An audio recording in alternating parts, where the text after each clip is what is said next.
All right, let's get this shit out of the way because I have other reviews to do. So I went to Phoenix from LA today. I woke up in Ontario, and I had to go home to Arizona.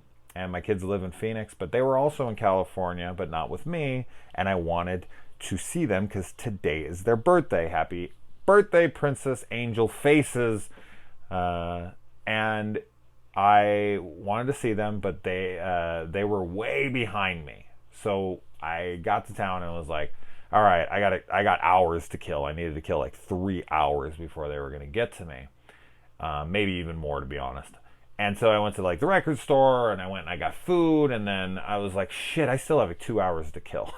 And I was like, oh fuck, let's see if there's any movies playing. And I was right by this theater, and the only showing for anything at that time, in that time frame that I needed to kill, was this, The Boy, or Brahms Boy 2, or whatever the fuck this movie's called. Guys, this movie's terrible. This movie's fucking terrible. Like, I knew it was going to be bad going in, because everyone I know who's seen it, even fans of the first one, I wasn't a big fan of the first one. You know, as hot as freaking Maggie from Walking Dead is, it didn't work for me.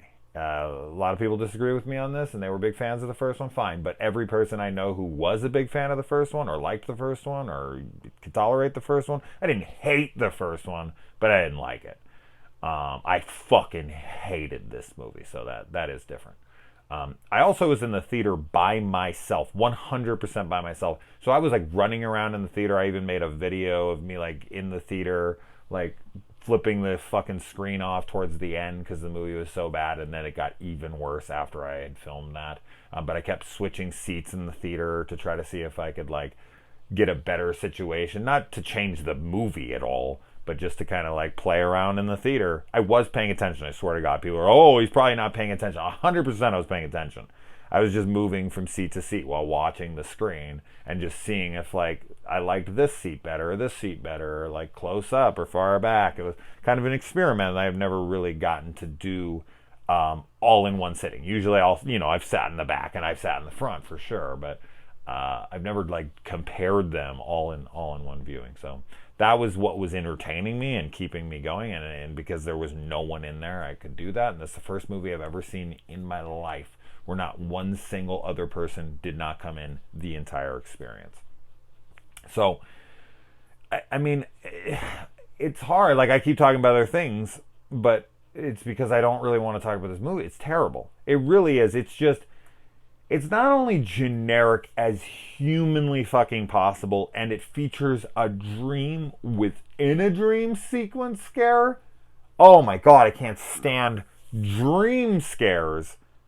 There's a difference between like trippy dream sequences that you are pretty much positive these are dream sequences, especially when shit gets really weird and you're like, okay, this is clearly a dream sequence, and you can kind of go along with that ride. And that dream actually has something to do with the plot. It propels things forward. It has these character moments, whatever. These are just purely for jump scares. These are purely for cheap-ass, unearned jump scares. And to then put a dream within a dream, like she wakes up and then she comes and there's somebody who does something else, again, jump scare, and then she wakes up again. I wanted to fucking walk out of the theater, but I had time to kill, and I don't walk out of movies. Yeah, and then, as I said, not only is it a generic as humanly possible, like no thought, no soul, no anything was put into this movie, but it is completely like shitting on the original film for me. Like, I'm really big into continuity within films. You guys know that if you watch my channel enough. I can't stand when films ignore events or, rules set up within the last film, whatever. I think if you've seen the fucking trailers, you know this is a spoiler. But, spoiler, I guess. But so be warned if you're going to go see this piece of shit. But anyway, here we go. I'm not going to talk spoilers all about it. This is one spoiler within the movie, I guess. The doll is actually haunted this time. The doll is actually possessed this time. It is moving around in the movie. It absolutely happens in the trailer, and it happens pretty early on in the movie. And you're just sitting there going, wait, the doll's possessed now? And then the little like backstory character that's given to it, it doesn't land. The mom and the break-in, the mom's played by Katie Holmes. Oh Jesus, how much she's fallen. Fuck, being in a movie like this, what a joke. But yeah, they get attacked in the opening by robbers or something, and how that plays into this movie at all, I mean, it's really just a plot convenience. Like, how do we get them to this house?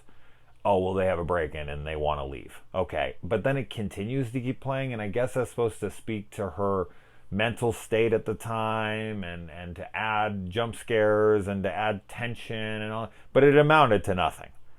It really didn't need to be in there. They could have skipped that altogether. It wouldn't have hurt this film or helped this film at all. Like, it's just kind of there, and you're like, okay, like, what's the purpose of this? I don't know any. And then the whole, like, Brahms himself and the boy that's with him, and I thought the boy for a little bit was the little kid from Fuller House, Jackson, I think, or possibly even that kid from the It movie, the little fucking little kid that dies in the opening. I can't think of his name right now, which is crazy to me. But yeah, it doesn't matter. Like, I was sitting there thinking it was him, but it isn't. It's not a kid I'm familiar with at all, because I looked it up and was like, oh, I don't know this kid. The movie couldn't. It is such a giant waste of time in every imaginable way. It really is. It is so fucking bad. I was sitting there the whole time. And then where it goes at the end, they use some CG at the end that is shockingly awful. And as I said, completely just outright ignores what's set up in the original. And again, gives a fuck you to anyone who was a fan of the first movie. Because when it happens, you're just like, wait, what now? What the fuck is going on? And as I said, it looks so awful that you're like, what is happening? I could not recommend this movie any less. Don't watch it. It's not worth your time. Man, this is soulless, heartless ass movie. A cash grab if there ever was one. I've always demonized the term cash grab because I feel like all films are cash grabs.